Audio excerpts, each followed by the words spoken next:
Hey there, everybody. Welcome back with the Plat. Purplatypus is the name, and today we're talking about Girls Frontline 2 Exilium. This game comes out just under 2 weeks at this point. I'm pretty excited for it. I figured we'd look at what, I don't have an official list, but I found an article basically what the launch characters are, and I found a tier list, kind of what are the best characters. So figured this isn't a reroll guide, but I figured we'd look at which characters you should be aiming for in the early game, which ones are going to be worth the long-term investments. Also, worth noting, this game is here on Steam. Couple notes first. First, yes, you can get the game on Steam here, which is just pretty nice in general, right? It's always easy when you can play a game on the world's biggest platform. I assume if you're going to make purchases through Steam, it's not the best because it they probably take a cut, so you'll probably get a better deal on stuff not buying through Steam, but maybe not. I don't know. But yeah, you can come wishlist the game on Steam, so obviously it has a PC client. You'll also be able to play it on your phone. So that is kind of nice. So you can go and check that out. But also, one thing I wanted to note really quick is that this game, one of the things I praised it on was its conservative but interesting designs for its female characters. However, I think I have been informed that this game is more horny than I was given it credit for, and that this might be more of a gooner game than I thought. So I was like, okay, look at these are all fully dressed characters that are interesting in design. They're not just half naked. And then people were like, yeah, wait till you see the swimsuit versions. Wait till you see this version. So I gotta Reddit dive into anything. No, thank you. So there is a chance it will be a more of a gooner game than I was expecting. However, personally, unless there's power connected to the skins, I'm just going to ignore all of them. I literally don't care about this aspect of the game at all. I just want fun XCOM style gameplay, and it's not going to be XCOM in a meta sense, but hopefully it will be still just turn-based action point, shooty gun, big boss fight games. Hopefully it's fun. Also, so here's the tier list we got here. It is from Loot and Waifus. You guys know him, you love him.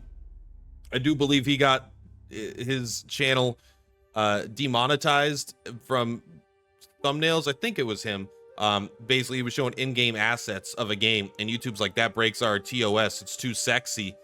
And then they're like, yeah, but this is a game rated E for everyone on your Google Play Store or whatever. And then I hopefully it's been resolved. I don't know, but you probably remember them from from Sword of Convallaria, right? They did a lot of good stuff in Sword of Convallaria. I believe that their website was a huge community resource before they moved on from the game. But we're going to look. We have the tiers, but we don't know who the launch characters are, so we're going to cross-reference this. Watch this. We're geniuses here. Also, I do have Sword of Convallaria pulled up, so I have something in the background, not you.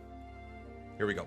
So these are the characters that are at launch, and then these are going to be the, basically, you know, this is the tier list. So one of the things we got is I believe we get a free copy of Cheetah when we get to the next level of, like, when you get 4 million pre-downloads. I think everyone gets a Cheetah, which I think is really funny that it is probably the worst character, but she's probably hot for the boys. So let's take a look. Also, I was told in the Discord they don't recommend re-rolling. Why? I don't know. I'm sure that it's a very cumbersome experience mostly.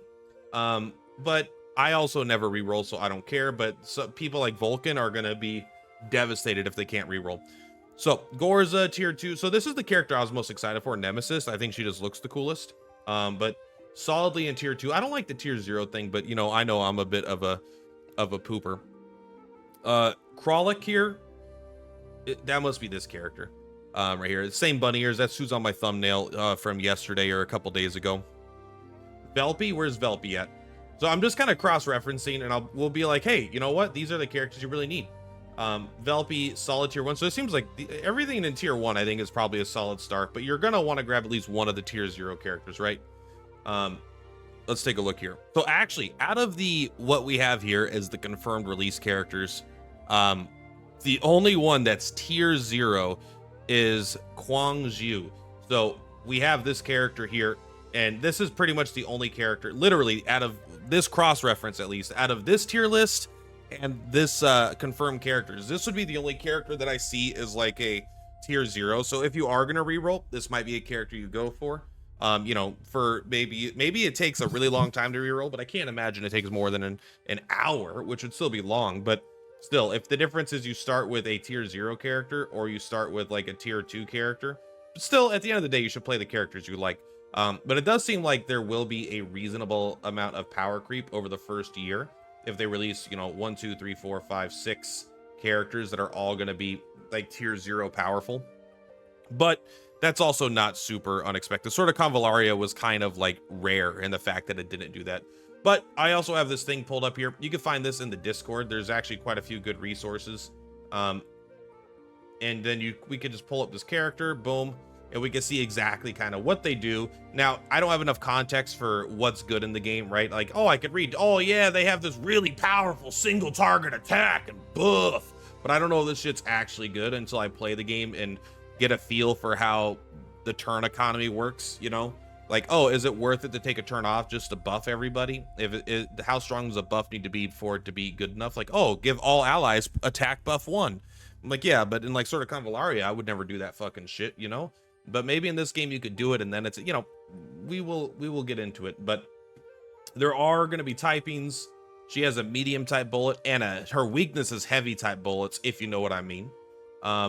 So I do like that you're going to be able to equip people with different guns. So you know, it's not different than swords, spears, and axes or whatever, but you're going to be able to get swords, spears, and axes, or assault rifles, you know, whatever. And each character is going to equip a certain type of weapon. And then you're basically going to be able to customize these weapons. But let's actually read her pros while we're here, right? The premium single target damage dealer, period, can deal 4 instances of 90% damage with 30% defense down and 30% damage increase on all 4 damage instances. Fixed key 3 must be taken. Don't know what that is, but I assume that is important. Your weekly boss experience will become much easier with her. Okay. S2 inflicts overflowing flame, allowing allies to trigger the benefits of anomalous strike. Holy shit, guys. Can you believe that? Fixed key 4 sets S2 hit multiple targets. Okay. Works extremely well with single target centric team, becomes better with a burn team. So she's even better in a burn team, but it sounds like she is literally the sniper of snipers. Sentinel doesn't sound like a sniper of snipers, but she is the premium single target damage dealer, period. No one's going to do it as good as her. So it sounds like this wants to be this is the character you want to be trying to get. But for the most part, like, that means if you don't get her, pretty much anything in this tier is going to be pretty good. I mean, I think there's several characters here. Obviously, once you get down to tier 2, that might be something where you think about maybe not holding. But, you know, you got this blue hair lady. You got Velpy, right? So there's quite a few characters that are good that just get power crept. But yeah, she seems like she's going to be the premium target for the game at launch. She kind of reminds me of that Mahjong player from Honkai Star Rail, one of my favorite characters in that game. Probably it's because of the name, though. I think her name is QQ, and that's probably just reminded me of it. But yeah, that's all we're talking about today. I just thought it'd be kind of fun to look at what maybe the best character is, let you guys know that the game is a little horny. And you know what? For some of you, that's going to be a positive. For some of you, it's going to be a negative. But who cares? At the end of the day, all I care about is playing a fun game. And that's all. Anyway, much love. Purplatypus is Purplatypus. I'll see you on the flip-flops. Bye! Girls Frontline 2, it's when I get